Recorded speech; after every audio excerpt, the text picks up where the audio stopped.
नमस्कार दोस्तों, आज की साखी सतगुरु हरगोविंद जी की बाल लीला से संबंधित है।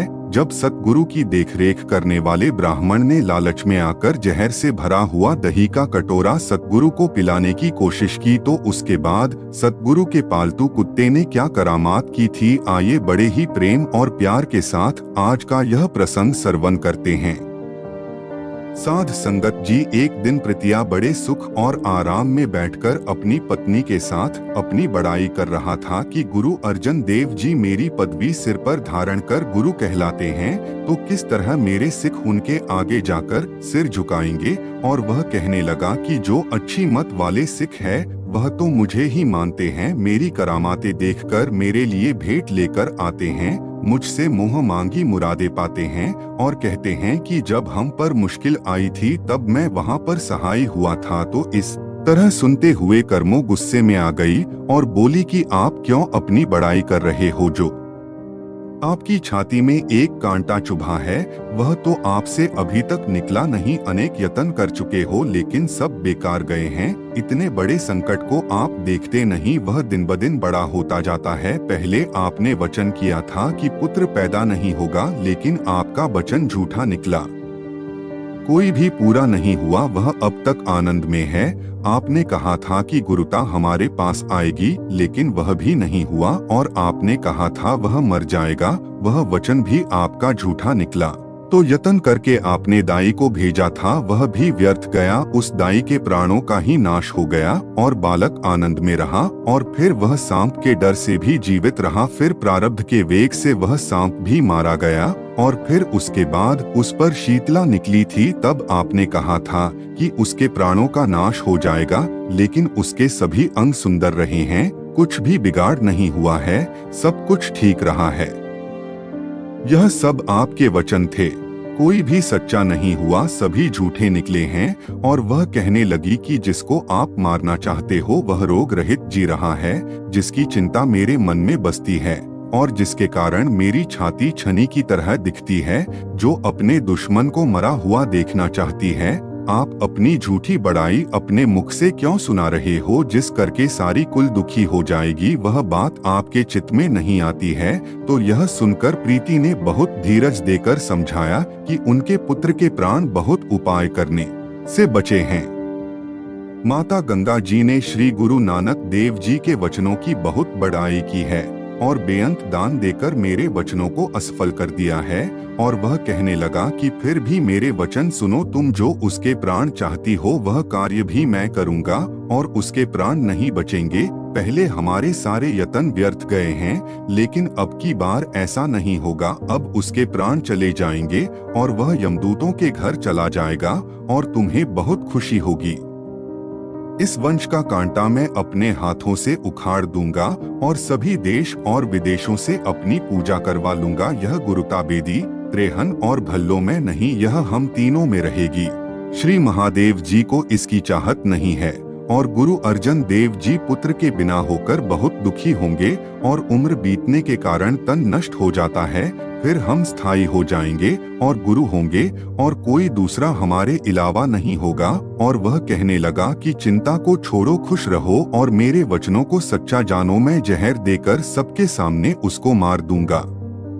श्री गुरु हरगोविंद जी को खिलाने वाला, उनका ध्यान रखने वाला एक ब्राह्मण है, उसको धन देकर मैं लालच दूंगा और उसे अपना काम करवा लूंगा। तो ये सुनकर कर्मों ने सोचा कि बालक मारा जाएगा, बहुत देर से छाती में चुभा हुआ कांटा निकल जाएगा और मन को शांति मिलेगी। और वह अपनी महान चिंता को दूर कर अंदर प्रसन्न हो गई और उसने अंदर यह जान लिया कि श्री हरगोविंद जी को मारने का कार्य हो गया है। तो ऐसे 1-2 दिन बीत गए और रात हुई तो उन्होंने मौका देखकर ब्राह्मण को बुलाया और उसका बहुत आदर सम्मान किया और उससे मीठे बोल बोलकर कहा कि आपका स्वभाव बहुत ही शुभ है।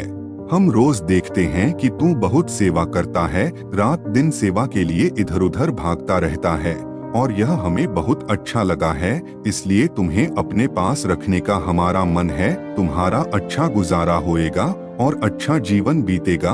और वह कहने लगे, श्री गुरु अर्जुन देव जी, तुम्हें बहुत कम तनख्वाह देते हैं, लेकिन तू सेवा बहुत करता है। तेरी किरत को वह नहीं जानते, लेकिन हम इस भेद को जानते हैं। तो ये सुनकर ब्राह्मण ने कहा कि गुरु जी, मैं गुजारा करना चाहता हूँ, जो कुछ भी वह कहते हैं वैसा ही करता हूँ, और किसी तरह की आलस नहीं करता, जैसा हुक्म होता है वैसा ही करता हूँ। और वह कहने लगा कि मुझे कहीं और नौकरी नहीं मिली, इसलिए मैं उनके पास गया था और बच्चे खिलाने का काम करता हूँ और अपनी गोद में उसे खिलाता हूँ, और जब मैं उनके घर जाता हूँ तब मैं उसे खिलाता हूँ, गोद में उठाए रखता हूँ, सारा दिन ऐसे ही खड़ा रहता हूँ, बच्चा मेरी गोद में होता है और मैं थक जाता हूँ, मुझे बैठने के लिए भी नहीं कहा जाता। और वह कहने लगा कि बालक का बहुत मोटा शरीर है और उसका भार भी ज्यादा है, मैं उसको गोद में लेकर खिलाता हूँ, वह किसी और के पास नहीं जाता है,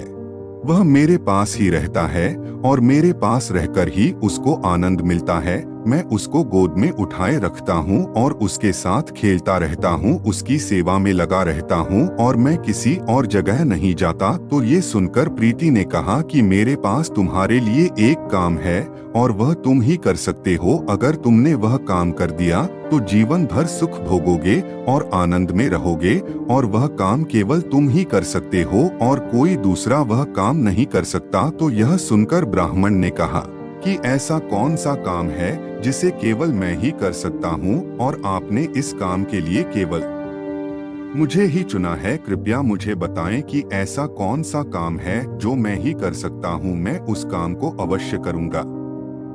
भला मैं उस काम के लिए कैसे मना कर सकता हूँ, अगर मुझे जीवन भर का सुख मिल रहा है और इतना धन मिल रहा है।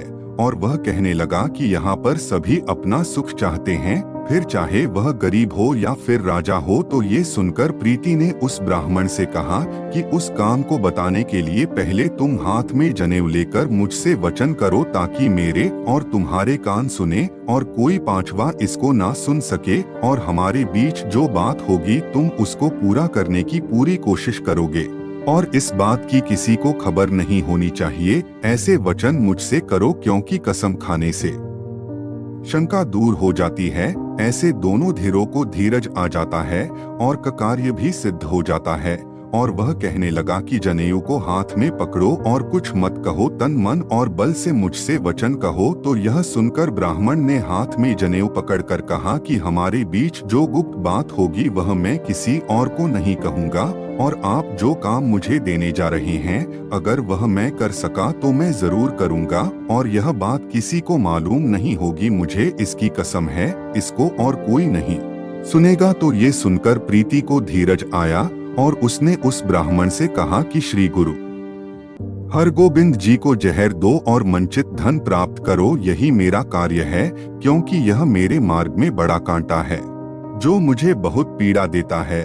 और वह कहने लगा कि श्री गुरु अर्जन देव जी पुत्र के बिना रहें और गुरु गद्दी हमें प्राप्त होगी, लेकिन अगर ऐसा नहीं हुआ तो गुरु गद्दी हमारे पास कभी नहीं आएगी। और उसने उस ब्राह्मण से कहा कि मेरे पास से 500 चांदी के सिक्के अभी प्राप्त करें और सारी उम्र आनंद में व्यतीत करें। तो ये सुनकर वह ब्राह्मण चुप हो गया। तो प्रीति ने फिर कहा कि मुझे भी जनेऊ की कसम है, मैंने जो धन देने का वचन किया है वह मैं जरूर पूरा करूंगा। अगर तुम्हें इस बात पर विश्वास नहीं हो रहा तो तुम अपने तरीके से विश्वास हासिल कर सकते हो, हम तुम्हें धन देने के लिए तैयार हैं। और वह कहने लगा कि यह काम तुम्हारे लिए करना बहुत आसान है, क्योंकि तुम हर समय उसके पास रहते हो और वह तुम्हारी गोदी में रहता है, तुम उसको उठाए रखते हो, तुम ये काम कर सकते हो। तुम उसको जहर देकर मार दो और उनको कहो कि सूल प्रकट हुआ है, ऐसे कोई भी नहीं जान पाएगा कि जहर दी गई है, सभी यही समझेंगे कि सूल प्रकट हुई है और उसी के कारण मृत्यु हो गई है। तो ऐसे उस ब्राह्मण का मन धन के लोभ के कारण उस काम को करने के लिए तैयार हो गया, और वह कहने लगा कि माता गंगा जी सुबह शाम उसकी खबर रखते हैं उसके बाद पूरी बात मेरे पर निर्भर होती है। घर के अंदर जो भी सामान पड़ा होता है उसका ध्यान भी मैं ही रखता हूँ, सभी चीजें मुझ पर ही निर्भर है। तो ये सुनकर प्रीति ने कहा कि बुद्धि के बल से कोई ऐसा प्रयास करो कि माता गंगा जी यह ना जान पाए कि जहर दिया गया है, और जब कार्य सिद्ध हो जाए तब उसके पश्चात मेरे पास आ जाना। तो ऐसे प्रीति ने ब्राह्मण को ऐसी बातें बताकर उसको इस कार्य को करने के लिए दृढ़ कर दिया और भी बातें उससे की और उसको इस कार्य को करने की युक्तियां बताई। दास क्या क्या बताए। पाप में कपट करने के लिए वह दोनों बड़े पापी थे। तो उसके बाद वह ब्राह्मण उसी कार्य को सिद्ध करने के लिए प्रीति ने जो जहर उसको दी थी उसको लेकर वह अपने घर चला गया। जो जहर प्रीति ने दी थी उसको पीसकर एक पूड़ी में डाल लिया और अपनी पगड़ी में उसको छुपा लिया और मन बनाया कि सुबह बालक को दे दूंगा। तो ऐसे वह ब्राह्मण रात गुरुजी के घर ही सो गया और जब सुबह उठा तो उसने अपने इस कार्य को अंजाम देना चाहा। सुबह उठकर वह ब्राह्मण श्री हरगोविंद जी को गोद में लेकर खिलाने लगा और उनको लेकर इधर उधर टहलने लगा। तो ये देखकर माता गंगा जी बहुत प्रसन्न हुए। तो उसके बाद दासी मीठा दही एक कटोरे में डालकर लेकर आई, जिस कटोरे में श्री गुरु हरगोविंद जी हर रोज दही खाया करते थे। तो जब दासी दही का कटोरा लेकर आई तो उस ब्राह्मण ने वे दही का कटोरा उस दासी से ले लिया और सभी की आंख से बचकर वह छत पर चढ़ गया और उसने अपनी पगड़ी में से वह जहर की पूड़ी निकाली और उसको दही में मिला दिया। उसकी छाती डर से कांप रही थी और वह इधर उधर देख रहा था। अब जहर दही में दिखाई नहीं दे रहा था। तो उसने श्री गुरु हरगोविंद जी को ऊपर उठाकर दही का कटोरा उनके आगे किया, लेकिन अंतर्यामी गुरु जी ने मुंह फेर लिया और उन्होंने पाया कि ब्राह्मण में कोई खोट है। तो ब्राह्मण ने वह कटोरा फिर सतगुरु के आगे कर दिया और वह सतगुरु को दही खिलाने के लिए तरह तरह की बातें करने लगा। कहने लगा कि ये बहुत मीठा है, इसलिए खाने में देर ना लगाएं। तो श्री हरगोविंद जी ने जाना कि यह दुर्जन जबरदस्ती दही खिला रहा है और जबरदस्ती खिलाने की कोशिश कर रहा है। तो उसके बाद सतगुरु ने दोनों हाथों से कटोरा पकड़कर दूसरी तरफ कर दिया। सतगुरु कटोरे की तरफ मुख नहीं करते थे। जब भी वह ब्राह्मण दही का कटोरा सतगुरु के सामने करता था तो सतगुरु मुख फेर लिया करते थे। तो ऐसे ब्राह्मण ने सतगुरु को डांट लगाई और गुरुजी के दोनों हाथ अपने एक हाथ से बहुत जोर से पकड़ लिए और दूसरे हाथ से दही पकड़ लिया और बहुत जोर से दही के कटोरे को बाल गुरुजी के मुख को लगाया और अपनी लाल आंखें निकालकर गुरुजी को डरा रहा था। तो उसके बाद श्री गुरु हरगोविंद जी ने बल धारण कर जोर से चीख मारी, बहुत जोर से छोर किया और भारी आवाज से सतगुरु रोने लग गए। तो उस पापी ब्राह्मण ने बलपूर्वक वे दही सतगुरु के मुख को लगा दिया और सतगुरु ने जोर से चीख मारी, लेकिन वह ब्राह्मण सतगुरु के दोनों हाथ पकड़कर सतगुरु का मुख्य दही की तरफ करता था और कहता था कि तुम्हें क्या होता है, अगर तू दही नहीं पिएगा तो हायुआ आ जाएगा, तुम्हें पकड़ लेगा और फिर छोड़ेगा नहीं और मैं फिर यहाँ से चला जाऊंगा। तो ऐसे वह बहुत हेर फेर कर रहा था और प्रेम के साथ दही खिलाने की कोशिश भी कर रहा था। कभी सतगुरु की गर्दन को पकड़कर दही के कटोरे को सतगुरु के मुख को लगा रहा था कि सतगुरु दही को पी ले और चित्त में अपने कार्य के सिद्धि के बारे में सोच रहा था और कह रहा था, उसके बाद यह जितना मर्जी रोले मुझे कोई डर नहीं। और उसके हाथ कांप रहे थे, वह डरा हुआ था और उसका सारा धीरज चला गया था और सोच रहा था कि किसी तरह यह दही इसके पेट में चला जाए, फिर मेरा काम खत्म हो जाएगा और मेरी चोरी छिप जाएगी और मैं पकड़ा नहीं जाऊंगा। जब सतगुरु जोर जोर से चिल्ला रहे थे तो सतगुरु की आवाज दूर दूर तक जा रही थी। जहां पर माता गंगा जी बैठे हुए थे वहां पर भी सतगुरु की आवाज माता गंगा जी के कानों में पहुंची। बहुत दुखदायक आवाज थी जिसको सुना नहीं जा सकता था। तो माता गंगा जी तुरंत सतगुरु अर्जन देव जी के पास पहुंच गए और कहने लगे कि श्री गुरु हरगोविंद जी बहुत व्याकुल आवाज से रो रहे हैं। बहुत ऊंची ऊंची आवाज कर रहे हैं, वह किसी भारी संकट में है। तो ये सुनकर सतगुरु ने कहा कि सुबह से ही ब्राह्मण ने उन्हें उठाया है और ऊपर छत पर लेकर गया हुआ है। तो सतगुरु ने माता गंगा जी की चिंता को देखकर एक सेवक को छत पर भेजा और उससे कहा कि जल्दी जाकर देखो कि श्री हरगोविंद जी क्यों रो रहे हैं। तो सतगुरु की आज्ञा पाकर वह सेवक ऊपर गया तो वहां पर उसने देखा कि ब्राह्मण ने सतगुरु को उठाया हुआ है और जो उसने सतगुरु के दोनों हाथ बलपूर्वक पकड़े हुए थे वह छोड़ दिए थे। तो उस सेवक ने ब्राह्मण से कहा कि हे ब्राह्मण बाल, श्री हरगोविंद जी क्यों रो रहे हैं? सतगुरु ने मुझे भेजा है, कृपया मुझे बताएं कि यह क्यों रो रहे हैं। तो उसने कहा कि मैं इसे दही खिलाने की कोशिश कर रहा हूँ और यह नहीं खा रहा, इसलिए मैंने इसको डांट लगाई है। अब तुम भी मेरे पास खड़े होकर देख लो। तो जब वह उस सेवक से बात कर रहा था तो उससे अच्छी तरह से बोला नहीं जा रहा था, चेहरे का रंग उड़ा हुआ था और वह अपना धीरज खो बैठा था। तो उसने कटोरी को सतगुरु के मुख की तरफ किया तो बाल गुरु जी ने अपने दोनों हाथों से कटोरे को फिर से दूर कर दिया और मुंह फेर लिया। तो ये सारा दृश्य देखकर सेवक ने सारी बात गुरुजी को बताई। तो सतगुरु ने फिर उसको उस ब्राह्मण के पास भेजा और कहा कि जाओ अब उसे हमारे पास लेकर आओ कि वे दही क्यों नहीं पी रहे हैं और वह क्यों रो रहे हैं। जाओ उन्हें हमारे पास लेकर आओ, उसको दही हम खिलाते हैं और देखते हैं कि वह कैसे रोता है। तो वह सेवक सतगुरु की आज्ञा पाकर फिर उस ब्राह्मण के पास गया और उनको सतगुरु के सामने लेकर आया। तो श्री गुरु अर्जुन देव जी के देखे बिना ही उस ब्राह्मण का धीरज जाता रहा। गुरु जी और माता गंगा जी ने सुपुत्र को देखा।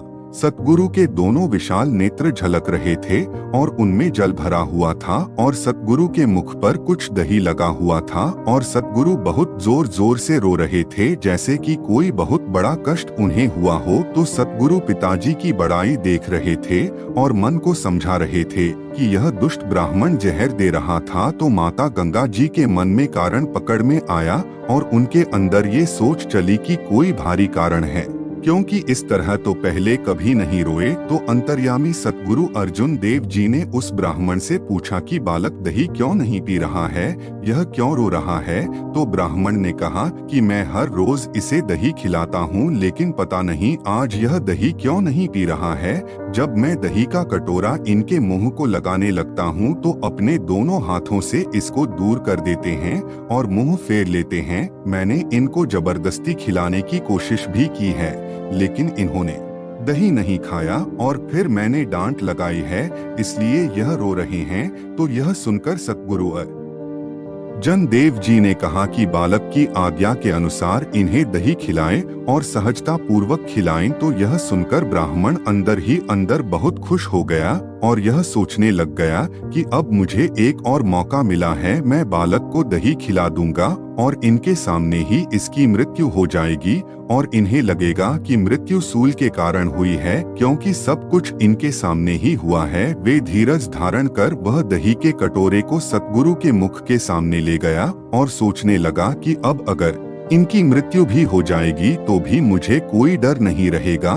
तो जब उसने वे दही का कटोरा सतगुरु की आज्ञा पाकर श्री हरगोविंद जी के मुख के सामने किया तो सतगुरु ने फिर से उसको दोनों हाथों से दूर कर दिया और अपना गुस्सा प्रकट किया। तो जब सतगुरु ने ऐसा किया तो अंतर्यामी श्री गुरु अर्जुन देव जी यह जानते थे कि ब्राह्मण ने इस दही में कुछ मिलाया है। तो उसके बाद सतगुरु ने अपने प्यारे पुत्र को अपनी गोद में लिया और उनके अथरू साफ किए और प्यारे वचन किए। तो सतगुरु ने ब्राह्मण के हाथों से दही का कटोरा ले लिया और फिर आप खिलाने लगे। तो उस ब्राह्मण ने सतगुरु को कहा कि अब आप ही इसे खिलाएं और दही के कटोरे को इनके मुख के सामने करें। तो जब सतगुरु ने वे दही का कटोरा श्री हरगोविंद जी के सामने किया तो श्री हरगोविंद जी ने आंखें नीचे कर ली और सतगुरु ने दही नहीं खाया तो ये देखकर वह ब्राह्मण बहुत हैरान हुआ और उसने यह जाना कि इनमें बड़ी करामात है, दही में कुछ मिला हुआ जानकर दही नहीं खा रहे हैं। और वह डरने लगा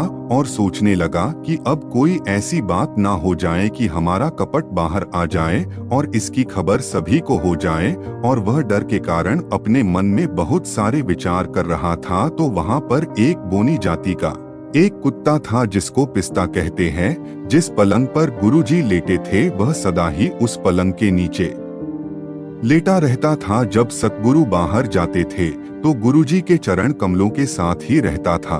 बड़े भागों वाला सदा गुरुजी की हजूरी में रहता था। तो पलंग के नीचे से उस कुत्ते को बुलाया गया तो वह पूंछ हिलाता हुआ बाहर निकला। उसने अपनी आंखों को गुरुजी के सामने किया तो उसके बर्तन में सतगुरु ने वे दही को डाल दिया। तो उस दही को सूंघकर ही वह पीछे हट गया और दही को मुख ना लगाया। गुरुजी के कुत्ते की यह बड़ाई थी कि झूठ नित खाता था लेकिन दही में जहर जानकर खाता नहीं था। और उसके बाद उसने गुरुजी को समझाया, सिर हिलाकर अपने दोनों कानों को हिलाया और उनको बताया इस दही में जहर है इसलिए मैंने खाया नहीं है। तो उस कुत्ते के क्रियाकर्म को पढ़कर सतगुरु ने वचन किया कि तू सदा हमारे साथ है, यहाँ पर भी और वहाँ पर भी हमारे पास है, बिछड़ेंगे नहीं, शुभ गति प्राप्त होगी, इसमें कोई संदेह ना करो। दुष्ट ब्राह्मण का कपट प्रगट करो और दही को पी लो। तो इस प्रकार गुरु जी के वचनों को सुनकर उसने सारा भय त्याग दिया और वह सारा दही पीकर तृप्त हो गया। तो माता गंगा जी भी वहाँ पर बैठ गए और उस ब्राह्मण को भी बिठा लिया और सिख सेवक भी वहाँ पर बैठ गए। और वह सारा दृश्य देखकर सभी बहुत हैरान हो गए कि यह क्या हुआ है। तब ब्राह्मण का मुख भय से भर गया, उसका रंग पीला पड़ गया और वह धीरज रहित हो गया और वह विचार कर रहा है कि धरती में भी प्रवेश नहीं हो सकता और उड़कर आकाश में भी नहीं जा सकता। मेरे कपट को सभी जान गए हैं, मौन धारण कर सभी मेरी तरफ देख रहे हैं लेकिन बोल कोई नहीं रहा है। धन अंतर्यामी गुरु जी हैं जिनके हृदय में सारी खबर है। तो एक घड़ी के बाद वह कुत्ता गिर गया। वह तड़प रहा था और जोर जोर से पैर मार रहा था, चीख रहा था और उसकी आंखें लाल हो गई और कुछ ही समय में उसकी मौत हो गई। उसका सिर सतगुरु की तरफ था और उसके दांत बाहर निकले हुए थे। तो यह दृश्य देखकर वहाँ पर मौजूद सभी बहुत हैरान हुए। अपने सेवकों को सुख देने वाले श्री हरगोविंद जी सुरक्षित रहे तो उस दुष्ट ब्राह्मण की खोट जानकर सतगुरु सहन ना कर सके और उसको गुस्से की निगाह से देखा और कहा, हे महान दुष्ट, तब ब्राह्मण जिस तरह तेरे सामने तड़प तड़प कर यह कुत्ता मरा है उसी तरह तू भी बड़ा दुख पाएगा। यह समझ लो कि जल्द ही शरीर का नाश हो जाएगा। तो जब गुरुजी ने ब्राह्मण को इस तरह के वचन कहे तो उसके पेट में भी उसी समय शूल उठा और तुरंत मूर्छित होकर धरती पर गिर पड़ा और लेटकर हाय हाय करता हुआ दुखी होकर चीखें मार रहा था। तो एक घड़ी उसको सूल हुआ जिसने उसको बहुत दुख दिया और फिर वह हाथ पैर मारकर मर गया। तो दोनों को मरा हुआ देखकर सभी बहुत हैरान हुए और कहते हैं कि प्रभु ने हित धारण कर बचाया है। इस पापी ने महान कपट क्या जानकर किया है। यह श्री हरगोविंद जी को जहर पिला रहा था लेकिन उन्होंने पिया नहीं और जोर से पुकार की है।